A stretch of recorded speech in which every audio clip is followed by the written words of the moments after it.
Joan Aiken, born in Rye, Sussex, England on September 4, 1924.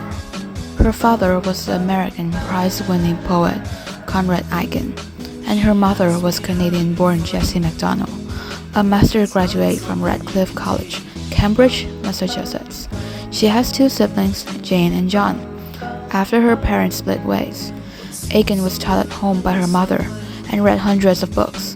Her baby brother David was born at this time, and she practiced telling him stories.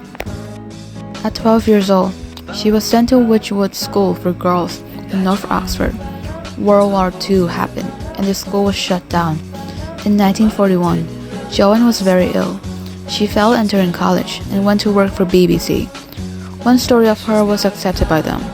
Later on, Joan had several different jobs, including the one at the United Nations Information Office, which is where she met journalist Ron Brown.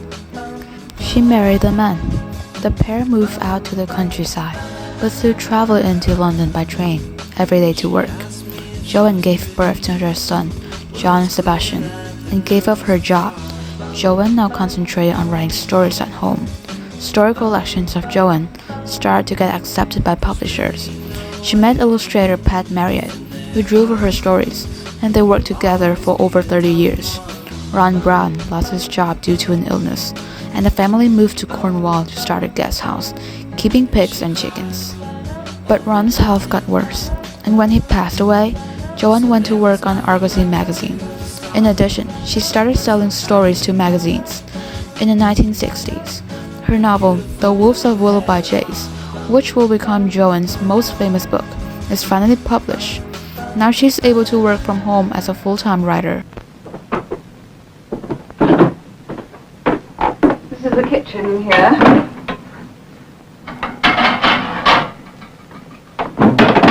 I usually work in here because it's much warmer and more peaceful than the front of the house. Outside the window there is the old cockpit, where they used to have cockfights in the 17th century, and the house was a pub.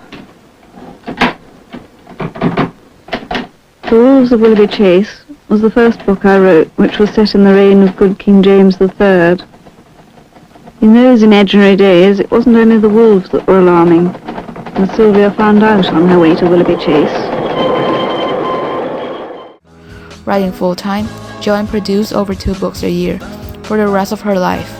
These books including The Whispering Mountain in 1968, Nightbirds on Nantucket in 1966, The Stolen Lake in 1981, and etc. The Wolves series also continued. Her books usually feature Dido Twite, the unforgettable and irrepressible heroine loved by young readers. In 1976, she married Julius Goldstein and also published her poem collection, and had the story made into a theater play, with her son John Brown writing the music. She is considered the inventor of a genre called the unhistorical romance. She wrote tales that combine humor and action with traditional mythic and fairy tales elements. Fast forward to the 1980s, Joan now regularly had lecture tours around the world, starting in Australia and New Zealand. She published more books, collections, and finished all her series. In 1989, the film of The Wolves of Willoughby Chase came out. She became a grandmother as well, and wrote a bedtime stories collection for her grandson. In her 80th year, Joan passed away at her home on the 4th of January, leaving behind a precious treasure of more than 100 books, short stories and novels, and an enormous effect on literary and writers in the future.